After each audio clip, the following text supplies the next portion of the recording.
Welcome to Edge of Intelligence, where we explore how AI, automation, and intelligence systems are being implemented in the real world. I'm your host, Carl Owen, a fractional CIO and AI advisor at Protelligent. Today, I'm excited to welcome Chris Rock, a renowned cybersecurity expert and the co-founder of Siemonster, a global security operations platform used by enterprises, MSSPs, and governments. Chris brings a unique blend of red team experience, entrepreneurial insights, and deep security engineering expertise to the conversation. Chris, I'm glad to have you with us. Thanks, Carl. Thanks for having me. Glad you're here. Your background is one of the most unique I've ever seen, from hands-on red teaming to building Siemonster into a global SOC platform. That journey gives you a front row seat to where real operational gaps are, not just in threat detection, but in the human systems around them. As someone who works with leaders modernizing tech strategy from the inside, I found those crossover insights to be where innovation really happens. You've worked at the sharp edge of cybersecurity. What inspired you to build Siemonster, and how has that vision evolved? Yeah, do you want the short version or the long version? Whatever you want to do. Well, I'll give you my history because it might help some of your listeners on how I got here. Like yourself, I wasn't a born entrepreneur. I did the whole full-time university route originally. How I started, look, I've always been in infosec or computers. I'm born in 1973, so I've had a long history before infosec was a career, and then my first job was hardware, and second was at a university, and then I did 10 years in the banking sector. Having the 10 years in the banking sector was perfect for my career because I got to see things how they should be done. From my accent, I'm Australian citizen, but I don't live in Australia anymore. I'm based in the US and also Europe. So I was doing blue team within banks doing security when I noticed that the big four, and we're talking about PwC and those Ernst and Young, they were doing pen tests in the company, and it was very easy to thwart their penetration testing because they were using automation tools. This is back in the early 2000s. And so I would make their job difficult, and I could see how they were using automated tools, and I could see there was a gap in my sector for penetration testers with skill. I'm not talking about people with tools, but people who could do manual. So I then said, I'm going to go and run my own business and then do penetration testing, which is what I did. And to answer your question, I was running a pen testing company for 10 years when one of my customers, we hacked into their organization, pen test, but they had no idea that we were inside. And we were inside the organization for about 4 or 5 weeks. And then all of a sudden they get a report and they're going, what the hell's going on? Like, you guys were in there. We had no idea what was going on. Are there tools to detect people like yourself inside? I said, yeah, it's a SIEM, security information event management. And so I then priced them a SIEM solution. And at the time, Splunk was a perfect size for them. With being a 10,000 seat organization global, Splunk was perfect, but the price tag didn't impress the customer. We're talking about $1 million plus, and then you've got to monitor and manage it, and they just didn't have the budget. So they actually asked us to build them a SIM, something we don't normally do because we're pen testers, but we thought it'd be a great exercise to build a SIM product. Back then, it was based on the ELK stack, Elasticsearch, Logstash, and Kibana, and we built them an open source SIEM solution, Siemonster, essentially version 1 back in 2015. Client loved it. They asked us, could we release it to the community? So we produced a community edition, and it was very successful. We had close to 100,000 downloads in less than 9 months. We couldn't work out what was going on. Like, it was more successful without us even pushing a business than the penetration testing business was. And so we thought, actually, we're on a winner here. So we continued with Siemonster. And I've been building Siemonster now for the last 10 years for companies all around the world. So that's how we went from blue to red to back to blue team security based on customer requirements. Quite the story there, man. Yeah, I mean, I could have been happy sitting in Bankland forever. Got my 1K, retired, and been a happy camper. But some circumstances led me to leave the banking sector. I was a contractor at the time, and my contract was coming up for renewal. At that bank, you needed CEO approval. Quite stupid. Once you've done a year contract, you need CEO approval, which is, for me, seems stupid. So my boss at the time went to the CEO and, do you really need this guy? Can't you make him a full-timer? And my boss at the time said, look, he's really, really good. We really need him, blah, blah, blah. And the CEO said to my boss, if he's that good, why doesn't he work for himself? Now, that feedback came back to me, and I was about to sign the contract. The feedback came to me and said, fuck, she's right. I'll go work for myself. I don't need to do this bullshit. And then that started my working for myself journey. It was essentially a kick in the ass. I've fallen into my career. I haven't had a clear pathway of I'm going to do this and I'm going to do that. I've just fallen head first. Hey, whatever works, man. And Yeah, it yeah, seems, exactly.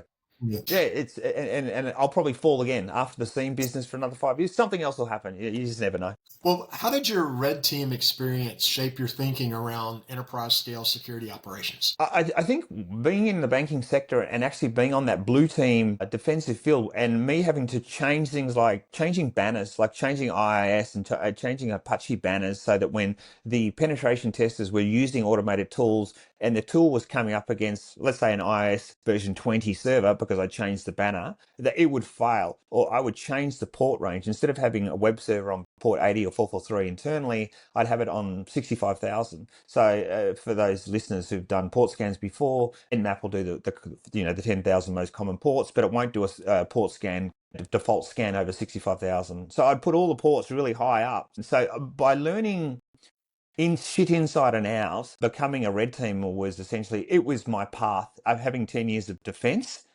Going to red was easy. And I feel sorry for people who go to university and go, I want to be a pen tester. I want to be a pen tester. I was like, excuse my language, this is how I speak. You're fucking So, kidding me.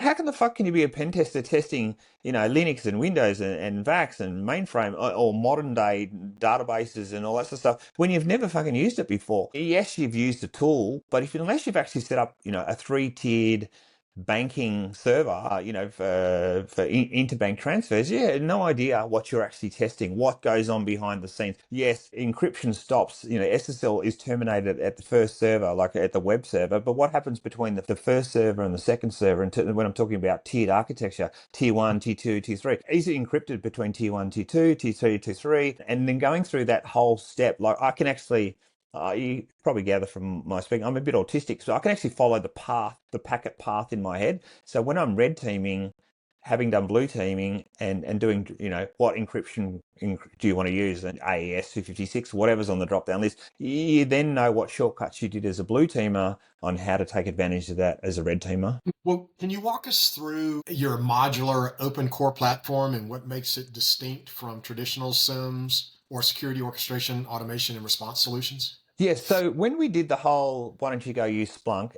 We didn't just say, why don't you use Splunk? Obviously, at the time, Exabeam, Logarithm, Alienvault, there was a lot of great products out there, but what suited the customer was Splunk. But what we found when we did the investigation, when we built the product, and you and I both know when you're building a product, it can take 2 years minimum before you get an MVP out there. When we got the product out there, we found that people who were using, I'll use Splunk because it's such a common product. People were using Splunk, but they were using open source tools beside it. So they're using Splunk, and then all of a sudden they're using other tools, other databases, other scanning tools besides Splunk. We found that unusual that you'd have such a awesome tool at $1 million, and then you then have all this open source stuff beside it. And we thought it's got to be modular, because by having it modular, you can bring in this open source tool, which is separate, but you can actually bring it within the platform itself. So we made sure that Siemonster was always going to be modular, and not only modular with open source components, but if something's not being maintained, if we're running we use a product within our suite called the Hive, which does incident response. If the Hive is not being maintained or is not secure, then we can dump that module, and then we can bring in another module that's got more community support, more developer support, better features, and then we can dump one product and bring in the other. We don't have to go get 200 developers to go and fix it. We use community tools, which by themselves suck, but bringing them into a SIEM suite with incident response, SOAR, SIEM, XDR, everything that goes with it, that you get the best of both worlds. So it comes down, and I'll give you a short answer after I'm giving you a long one, is I'm a security guy. What the fuck, what tools do I want in front of me to find an attacker within the network? And I'm the perfect person because I'm an attacker and I'm a blue team. So what tools that I would use on top of a Splunk is what tools I want in the Siemonster platform. It's as simple as that. Well, that modular open core approach feels especially relevant now as so many orgs are trying to stitch together legacy tooling with modern orchestration. From what I'm seeing, tech leaders are exhausted from bolt-on complexity. They need systems that are pre-integrated with intelligence in the core, not duct tape. Yeah, I agree. And let's just say that you had the perfect security stack out there. You've got, let's say, 20 different products out there, McAfee AV, you've got a SIEM product, whatever. You've then got 20 dashboards that you're looking at to have a look at these XDR SIEM functions. So we found that customers Our customers, for example, will ask us to pipe their McAfee feeds into the SIEM platform so they have that single pane of glass, because their jack of having all these products out there, whether it's, whether it's a Wiz platform or a Azure platform, whatever it is, everyone's sick of having multi dashboards, because your job's hard enough as it is, you know, terminating staff, going through checklists, doing ISO 27001, doing audit, doing pen test, without going, shit, no one's logged onto the Cisco ICE dashboard, or no one's logged into McAfee to have a look. Unless we get an alert on our phone, we don't know about it. But by having a open source SIEM platform that you can then, you're using Cisco ICE, it's awesome. You're using McAfee, you're using Trend. Let's bring them into one dashboard so you can see everything at once and make decisions based on all the data. Yep, agree. Well, how have your customers' expectations around security operations changed in the past few years, and how has Siemonster adapted to those? So there's probably three different types of customers, and there's the mature customers who knows what's out there in the market, knows what you can produce, and knows what you can't produce.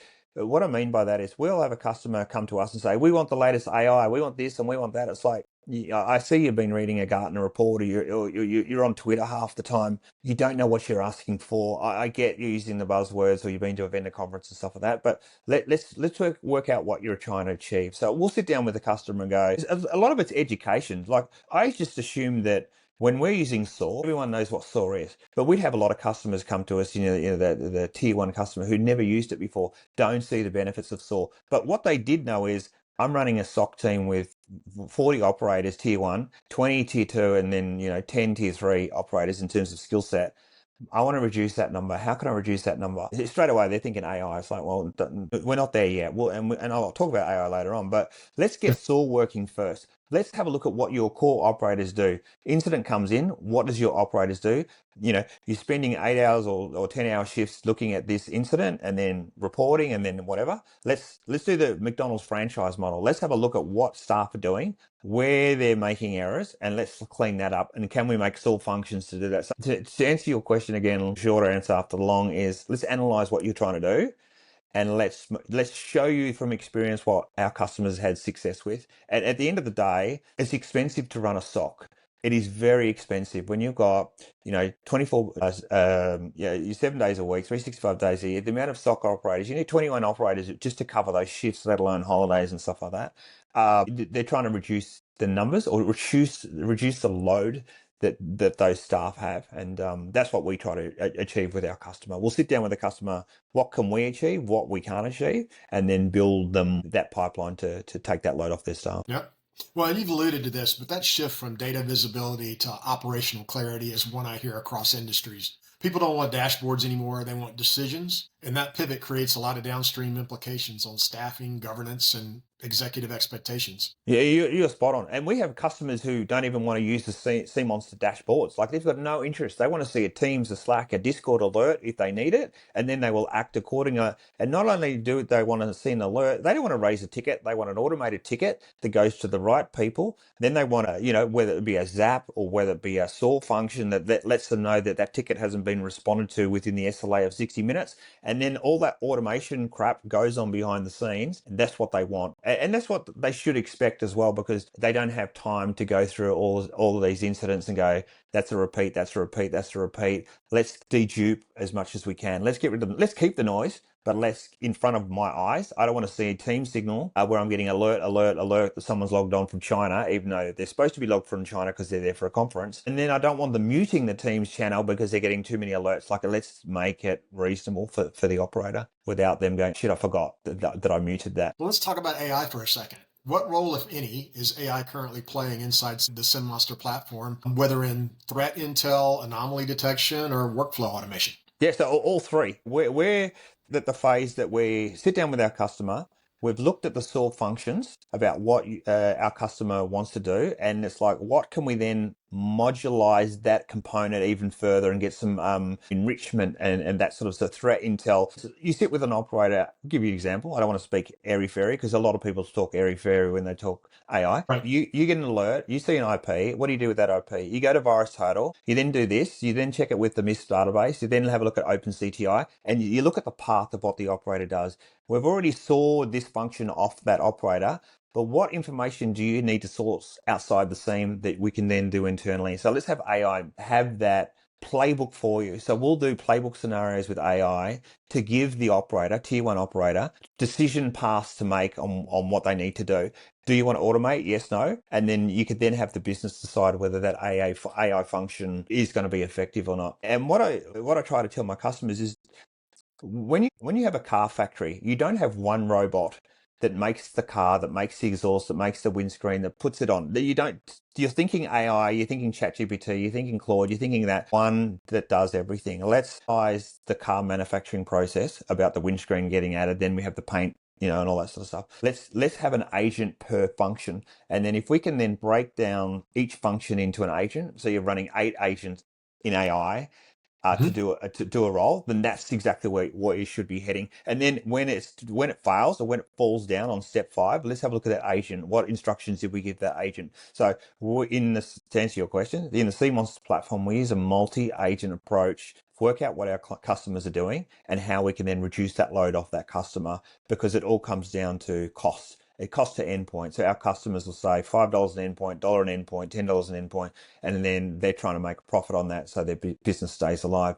We try to reduce the cost of the staff overhead, which is essentially what AI is doing. We're not only making jobs easier for our customers, we're reducing staff. I don't want to hide behind AI is not going to replace your job. It is. It's as simple as that. It's happening in marketing. It's happening in coding. It's going to happen in stock analysts. And Chris, you might say, well, there's your tier 1 function gone. We're going to AI that. But you didn't talk about tier 2, tier 3. That takes that more complex brain. You're right. But when AGI takes effect, that'll take 2 and 3 out, but we're not there yet. Yeah, I mean, I don't know if you know Bugcrowd. They have the top hacker and the most amount of money that they've raised. That's done by an AI agent now. I think it's called Expo or something like that, but it's actually the top tier. It looks at what pen testers do and then breaks it down. Is it cross-site scripting? Is it injection? Is it whatever? So they've AI agent each module pen tester will do, and then they're going, have a look. So that they might be running 100 agents against a platform based on perfecting that agent, perfecting that function. Yep. Well, when it comes to agentic systems, there's a real risk of overpromising.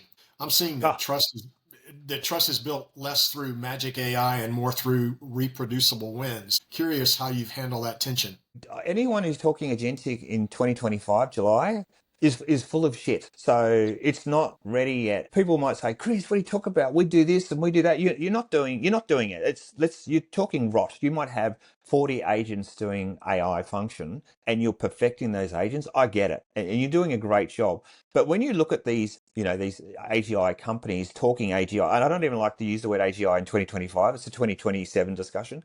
But when you see people doing it, you then go look at the website of that company, and they've used AI to create that website, and then you look at the founders, and they're using AI pictures, people that don't exist, or people they've got a job in Cisco and they're just trying to set up another startup. And I'll post a SIEM LinkedIn article, and then I'll have all these clowns talking about AGI, and then I'll look that they've set up a company like 6 months ago, and their website is shit. Like you click on a link and it doesn't even link to a proper LinkedIn person. They're using AI to create stuff. They're trying to get buzz. They're trying to get funding. I mean, at the end of the day, if you're not making money from your product, and you're raising money from VCs. Now, VCs, the hot word at the moment is AI or AGI. And even when I go in front of a VC, we did a seed round back in 2018.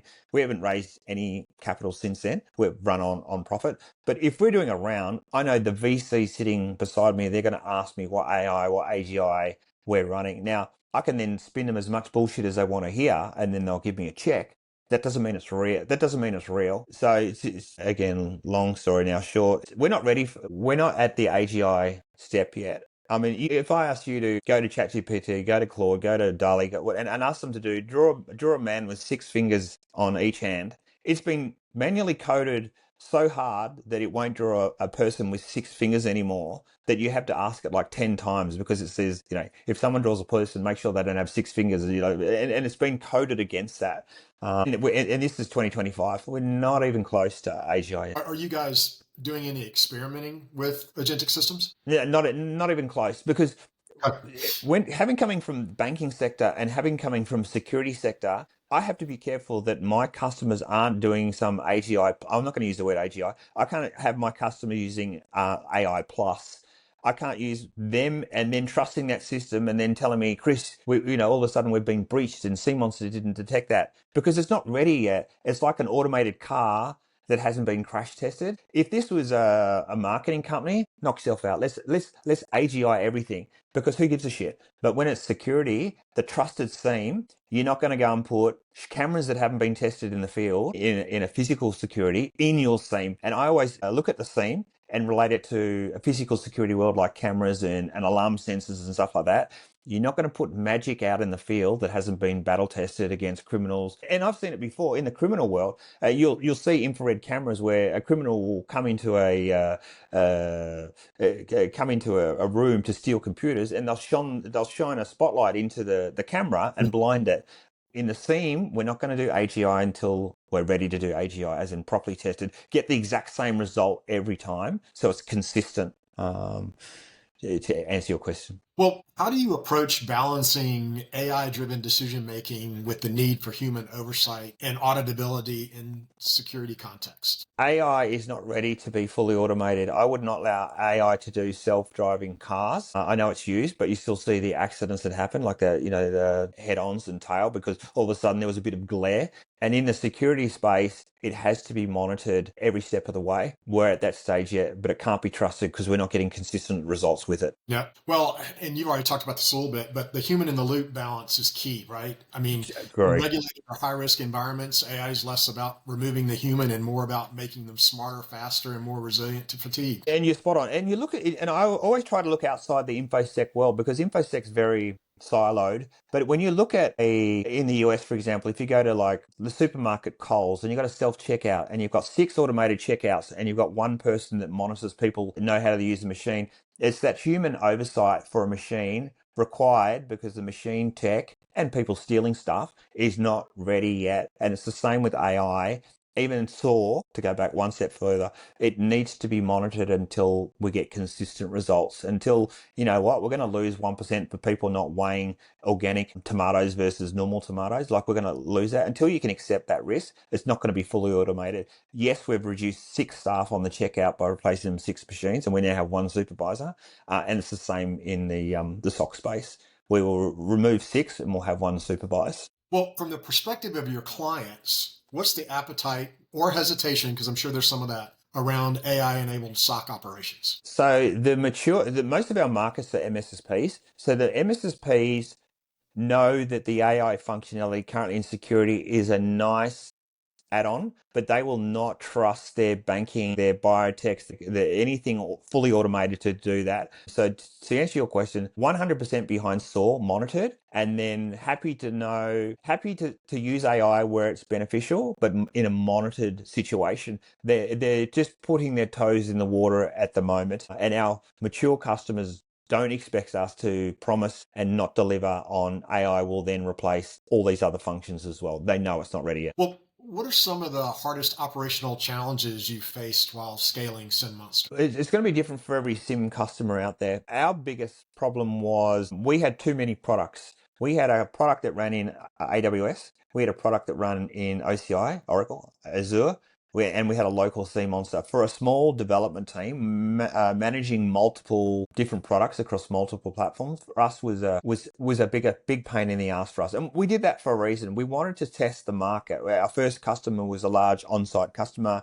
The second customer wanted Azure. Third customer was AWS. Fourth wanted OCI because it's like 30% cheaper than AWS. So we followed the revenue because we didn't. I mean, you look at all my competitors, Splunk, multi-billion, Exabeam, Series C, Series D, race, 500 million, whatever. We didn't do any of that. We've gone from what our customers has paid us. So for us, it was financial. It was like, we're looking at after all these different customers, we really need to scale it back. I'd rather have half the customers I currently have now, but one platform that I can develop. And we end up picking AWS. It's bleeding edge tech. It's expensive as all hell, but it's bleeding edge tech. It's repeatable. They do vertical and horizontal scaling. For us, that's gold. For those who don't know what I'm talking about, systems will add RAM as required. If a new server is required, it'll spin out another server, and it's fully automated. And when the load goes down for ingestion, and so we're talking about some customers might have a 5,000 EPS, some customers might have an 8 million EPS. Last thing you want to do is tell a customer that A, you're going to need a new license, B, we're going to have to roll out some more kit. It just automatically does that. AWS for us was the key. I don't want to sound like an AWS spokesman, but we tried the other two. We cut costs and went with OCI, but OCI then had its own problems. Oracle, you had to then manually patch your servers. For us, that was like, we haven't got time for this crap. We've got SaaS customers. We don't want to upgrade Kubernetes clusters. So we went with a fully managed MSK stack, a Kafka stack and Kubernetes stack, so that AWS would look after all those upgrades for us. So we could focus solely on SIEM development. So again, long short answer is AWS focused because we didn't have enough developers to manage all the different builds that we did. We lost customers, but strategic, it was the best thing we did because we just had a hell of a lot of support staff. Again, we were trying to cut costs too because we had too big a headcount doing support. Well, it's always amazing to me how much friction comes not from code, but from coordination. I work with a lot of organizations where the hardest part isn't building, it's orchestrating cross-functional operations in a way that scales without adding headcount. I'd love to hear how you've approached that. Yeah, so we signed up an MSSP that was very resource heavy. And what I mean by that is every time they added 50 tenants, I would do the numbers behind the scenes. Every 50 tenants they added, tenant would be like a financial customer times 50. We would have to add a head count of 2 for support. And then we had to add another, say, 2 developers to cover that load of extra functionality. And so I could then do mathematical that how much money are we making every time we had 50 tenants for an MSSP. So for us, we looked at how can we reduce that support headcount? For us, simple things like having an online documentation, even AI-driven online documentation where the operators of that MSSP could get their own answer without raising a ticket. Let's now look at our tickets. You can see it's like a McDonald's franchise model where I look at where our pain points are. What are our support staff doing? I'm looking at all these tickets. How can we make those tickets go away? So I would sit down with the developers and my support guys. Let's dock it first. So the customers who want to self-serve can self-serve. And then I give it to my developers saying, see these tickets here? They're your responsibility. That is your product.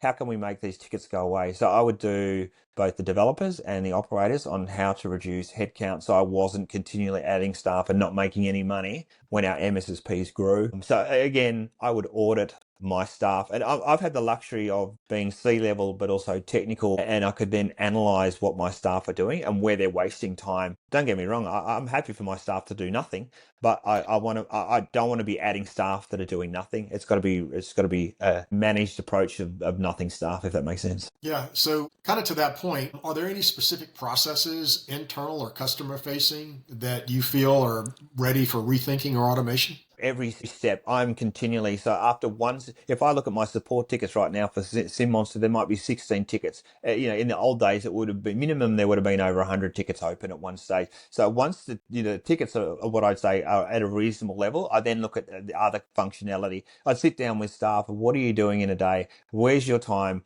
Maybe we can get other developers to that. Why aren't you guys using Claude coding to get rid of some of that functionality? I'm not saying we get rid of coders, but before I add another coder onto the team, and for those who are running a business, and you're probably in the same category, you add a staff member to your business, especially a coder.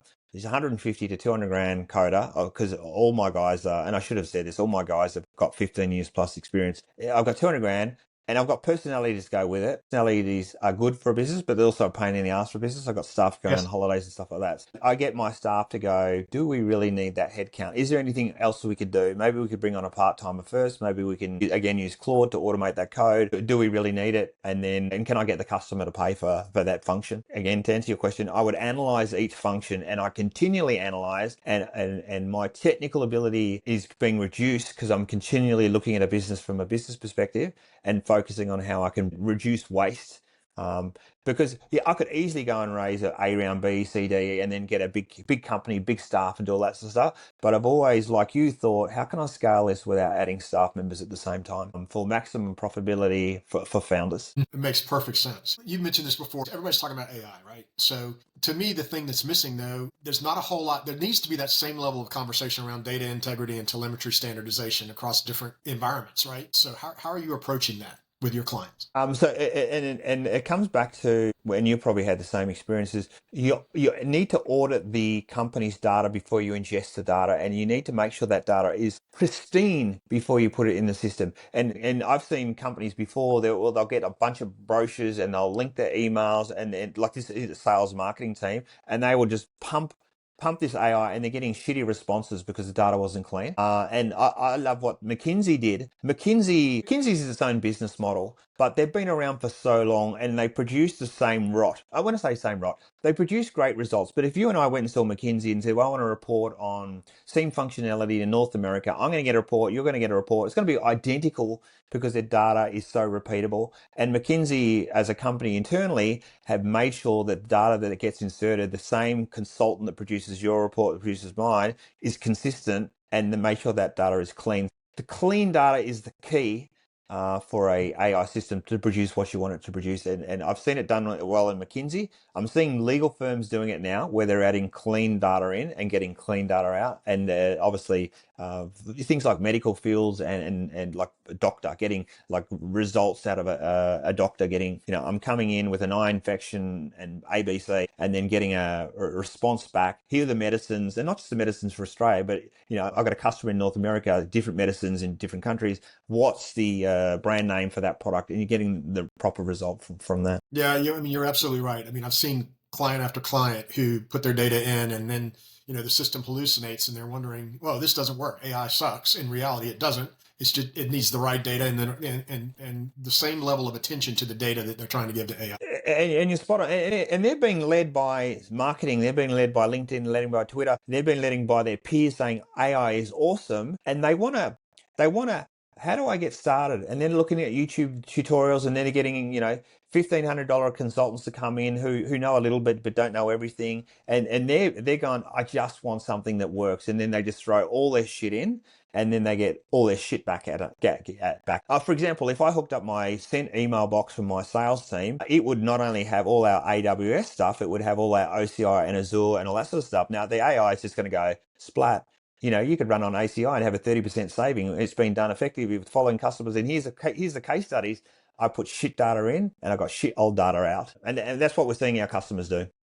Yeah, hopefully that'll change soon. It will. And I think because it's new, and even when SOAR was new, I think when we have it formalized that having the clean data put in, and then a lot of people are mucking around with agents, they're playing around because there's no master showing them the AI. There's a lot of snake oil out there with AI. But until we have a mature, formal AI function, at the moment, I mean, if I said to you, AI, what are your customers using? Which tool are they using? Do they have a generic tool or are they using Claude? They're using Grok, they're using ChatGPT, whatever. I've got customers using like 8 or 9 tools. They're just using so many, they don't even know what they're doing.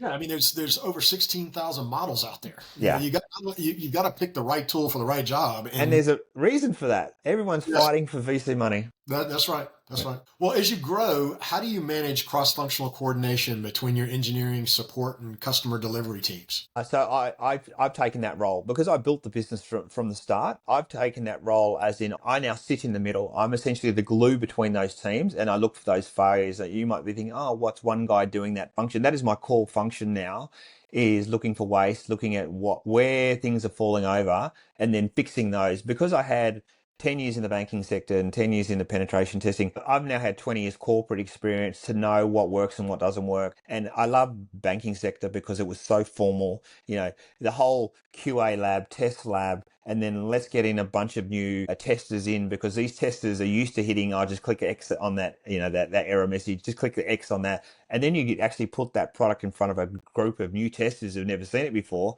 and you would watch them fumble around errors. Your old testers would get used to the system. So I would then, to answer your question, I would analyze each function and where's it falling down? Why is it taking so long? Only because I've done that function myself before, been a developer, run a business. I've done support. I'm a security architect by trade. I'm a pen tester. I'm a blue teamer, and I'm C-level. So I've seen each function. Yep, makes perfect sense. Well, what's your long-term vision for Siemonster? What does the platform look like 2 to 3 years from now? So we found a sweet spot with our customers, not only large customers. So we look after a lot of hospitals in Canada, for example. We look after universities in the US, but our ideal customer is an MSSP in each part of the world. So, for example, with an MSSP now in Singapore, they already have 120 tenants. I don't need to sell to individual tenants for a SIEM platform. These guys already have a relationship with the customer. By me producing a SIEM platform that the customer or MSSP can white label and put it in front of their customers and then sell things like pen testing and PCI audits and ISO 27, that's my core function. So I work with MSSPs, help them sell, help them market, help to understand their product, help them to understand their pain points. I then look at their SOC teams where they're failing or where they're succeeding and then suggest, why don't we do XYZ, and then code that functionality into their platform or their processes to make their SOC effective. And so I have partnership with our MSSPs, and our business has only been around for 10 years, but the MSSP model since 2018, like I still have the same MSSPs from 2018 because we build what they want and they feel like it's their platform in their region. And like I said, we have MSPs around the world. The US model is different to the Singapore, different to the Vietnamese, to the UK, to the German model. And just working with those marketing, sales and tech folk, for me, has been a great experience just to find out how they work. Great ideas going from one to another. I mean, if you said to me, Chris, I get it, you run MSSPs, you wouldn't believe the amount of customers and the amount of use cases we have for our platform. I don't want to sell my platform, but we look after like UK rail systems. We monitor trains, braking systems and stuff like that. We monitor 1 million EV cars in China. We monitor water treatment plants and stuff like that. Stuff that you wouldn't expect to be security focused, but they still have the same incident response. They still have the same threats and all that sort of stuff. Maybe different threat intelligence in terms of like things that break and things that in terms of security risk versus physical risk. But for me, where I see our business is focusing on the MSSPs and building a product that they want, not what I want, what they want. Yep. Well, are there any new verticals or use cases or, capabilities you're excited about? We see it every day. So we'll get a customer, like, I'll give you an example. HP come to us, the printer company, and they'll say, security's big now, obviously, but we want you to put this functionality in printers. We want you to monitor our printers in a SIEM. HP already have that functionality where they monitor things like toner and paper and all that sort of stuff. I don't know if you or your listeners know that HP obviously make more money in things like ink and than the printers, but even more granular than that, if they've got printers on where are you based, by the way? I'm in Alabama. Okay, so you've got Alabama, you've got a building with 27 floors, there's a HP printer on every floor. HP can look at printers on, say, 24, and they're not printing because there's no output. They'll then go on site and go, what's going on? People move from floor 24 to 25, the printers were left there, and then they will then move the printers to make sure they're printing, so they're using more ink and more paper. HP have then said, well, we want to monitor things like people hacking BIOSes and stuff like that. And so all of a sudden they'll bring those alerting, not just ink, but security alerts into the same platform. And we get that on a daily basis where, again, monitoring cars, monitoring trains. We have things like, when you go to an airport and you get your bag and it goes around the carousel, monitoring those carousels that are spinning around, so producing alerts. So you never know when you wake up what company is going to say, well, can you use your product to do X, Y, Z? It's like, well, I never thought of that, but yeah, and alerts and alerts and alert. We can do the same SOAR thing, and it's an interesting field. I'm lucky to be in it. Yeah. Yeah.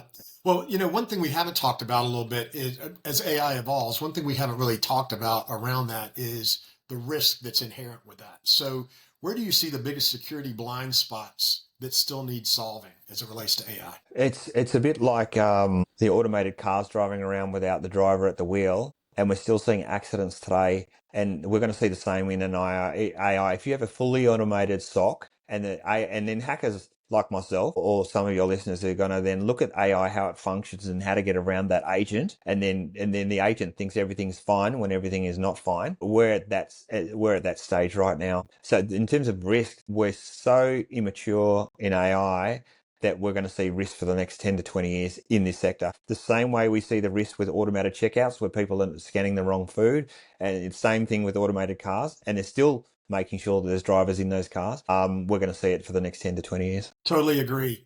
I mean, what's getting missed to me in a lot of the AI strategy is threat modeling the model itself, right? Yes. So when I work with CISOs that are out there, I try to encourage them to look at model risk management as seriously as they do firewall policy. So the gap just isn't in tooling, it's in the mindset in general. Yeah, and that's spot on. And if I said to a CISO, what firewalls are you running? In the banking sector, we would run a Cisco tier at the front, and then we'd run maybe a Trend or Palo Alto tier at the back. So you'd have two layers of firewalls protecting it. Why are you running two different vendors? Because if there's 0 day on one, there's not going to be in the second.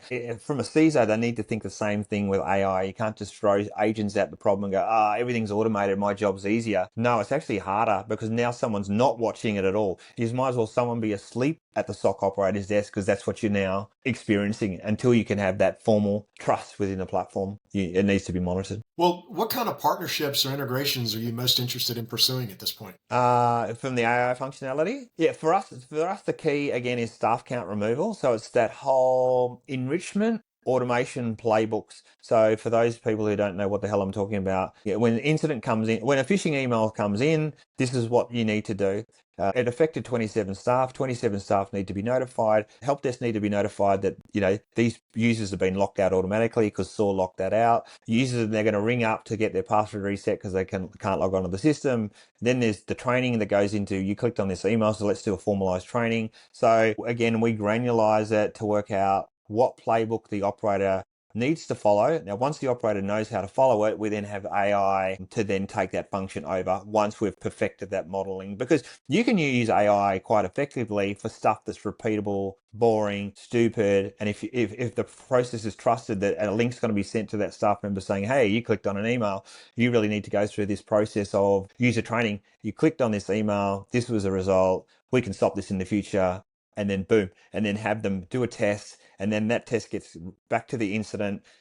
We had an incident, 27 people clicked on an email, 27 have done the training, and then that case is now closed. And then all of a sudden, someone can analyze that case to go, did AI form those functions correctly, mixing SOAR and AI together?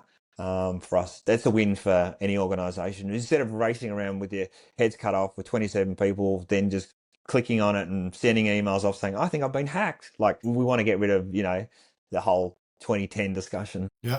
Well, that approach sounds spot on, especially as more security teams try to shift from reactive to predictive. I'm seeing more leaders ask, how do I scale impact, not just headcount? Yeah. And platforms like yours are clearly at the heart of that shift. And again, we are not geniuses. We've had customers like your customers come to us and say, how do we do X, Y, Z? And it comes again, granularize, automate, AI functionality, and then we look at the result, what agent worked, what agent didn't work, and then how can we progress. And I think we've got an actually case study on our website, again, not sales, but you can actually show the customer wrote the use case on a phishing, on the automation flow that the AI took to take that load off the operator. So the operator came in, 10 minutes later, saw the incident was actually closed, and all these functions that happened, and it saved their day to then focus on something else or perfect the model. This could do, why did the case get closed when 26 out of the 27 operators complete it's just stuff, perfecting the model. Well, for CISOs or CIOs trying to modernize their SOC, what advice would you give them based on what you've seen? When you inherit a SOC or SIEM, there's a lot of politics that go around with that. You might come into an Exabeam shop, great product by the way. You might come into a McAfee shop. You might be stuck with a contract that's going to go for XYZ.